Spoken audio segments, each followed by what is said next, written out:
আমার আল্লাহ পাক রব্বুল আলামিন বলল, ও বান্দা তোমরা আমার ইবাদত করো এবং আমার কাছে ক্ষমা প্রার্থনা করো। ও বান্দা তোমরা সবসময় আমি আল্লাহ তাআলাকে ডাকো। আল্লাহ তাআলা বলেছেন, উদউনি আস্তাজিব লাকুম।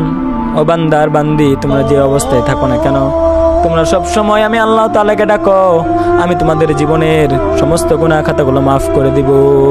সুবহানাল্লাহ। আল্লাহ পাক রব্বুল আলামিন ক্ষমার দরজা খুলে রেখেছেন। আমরা যে অবস্থায় থাকি না কেন আল্লাহ তাআলাকে ডাকতে হবে। তাহলে আল্লাহ পাক রব্বুল আলামিন আমাদের উপর খুশি হয়ে যাবেন। আর আল্লাহ তাআলাকে ডাকবো কিভাবে? আমরা আল্লাহ তাআলাকে ডাকবো নামাজের মাধ্যমে, ইবাদতের মাধ্যমে, কোরআন তেলাওয়াত করার মাধ্যমে। যেমন কোরআন তেলাওয়াত যদি কেউ করে মনোযোগ দিয়ে, সে ভাববে, হাই আমি যে আরেকটা পৃষ্ঠা পড়তে পারতাম। তার মধ্যে এই চিন্তা চেতনা চলে আসবে ঠিক তখনই যখন তার অন্তরটা পরিষ্কার হয়ে যাবে।